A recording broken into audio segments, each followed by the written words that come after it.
ગુજરાતની સૌથી ચર્ચાસ્પદ બેઠક બનાસકાંઠામાં જે ચૂંટણીનો જંગ જામ્યો છે તેમાં આજે એક ટ્વિસ્ટ જોવા મળ્યું છે અને કોંગ્રેસના જે ઉમેદવાર છે તેઓએ પૂર્વ સાંસદના વખાણ કર્યા છે। નમસ્કાર, આપ જોઈ રહ્યા છો નવજીવન ન્યૂઝ અને હું છું આપની સાથે તોફિક ગાંચી।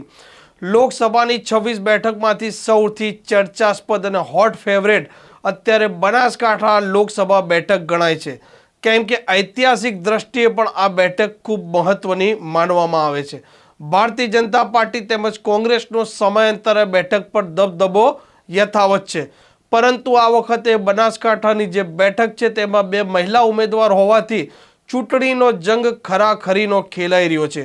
તેમાં કોંગ્રેસના જે ઉમેદવાર છે ગેનીબેન ઠાકોર, તેઓએ સાંસદ રહી ચૂકેલા પરબત પટેલના જાહેર મંચ પરથી વખાણ કર્યા હતા અને તેઓ વખાણ કરતા શું વાત કહી હતી તે સાંભળો।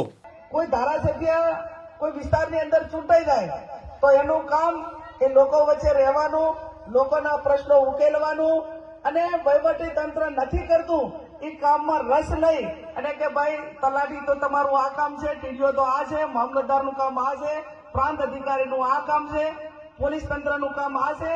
જ્યાં પ્રજાના પ્રતિનિધિઓ ક્યાંક ને ક્યાંક અન્યાય કરે અથવા ન કરે તો એના માટે કરીને વહીવટી આખી સિસ્ટમ પ્રજાના પૈસે ઉભે કરેલી છે। તલાટીને પગાર કોણ આપે છે? પ્રજાના પૈસે પગાર તલાટીને આપવાનો છે।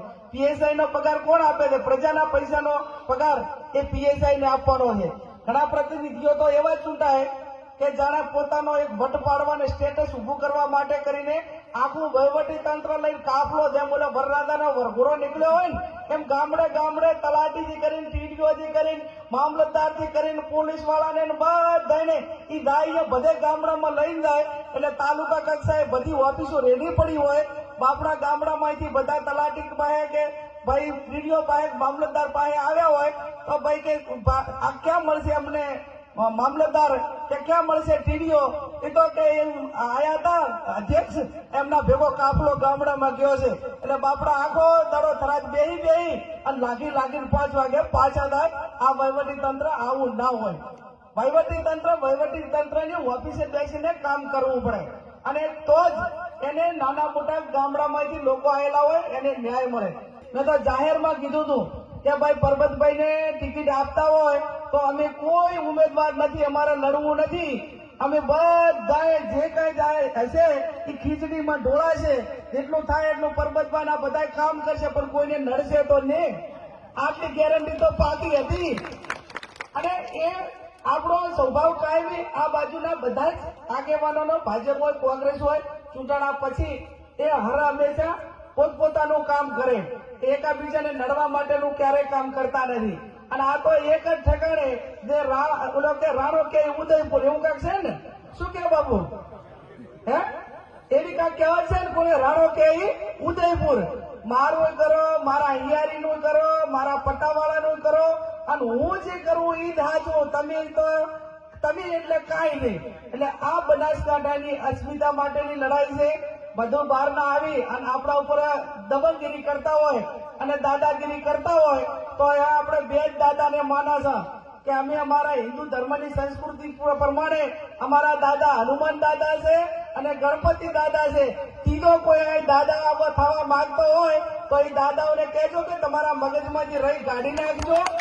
ગેનીબેન ઠાકોરે પરબત પટેલના વખાણ તો કર્યા હતા, પરંતુ તેના સાથે 182 માંથી રહેલા એક બનાસકાંઠાના જે ધારાસભ્ય છે તે આખો પોતાની કાર સાથે જમેલો લઈને ફરે છે। મામલતદાર હોય, ટીડી હોય, પોલીસ અધિકારીઓ હોય અને સરકારી કચેરીઓ ખાલી રહે છે અને આ ધારાસભ્ય બધે રોલા પાડતા હોય છે। આ કોણ ધારાસભ્ય છે તે તમારે જાતે નક્કી કરી લેવાના છે, પરંતુ ગેનીબેન ઠાકોર ઘણા સમયથી આ ધારાસભ્ય ઉપર શાબ્દિક વાર કરતા હોય છે। ગેનીબેન ઠાકોર અત્યારે બનાસની બહેન ગેનીબેનના સ્લોગન સાથે ચૂંટણી લડવા નીકળ્યા છે, પરંતુ તેઓની જંગ આસાન દેખાઈ રહી નથી। જોઈએ આવનારા લોકસભાના ઇલેક્શનમાં શું સમીકરણો રચાય છે અને બનાસકાંઠાની જનતા કોને આશીર્વાદ આપે છે। નમસ્કાર।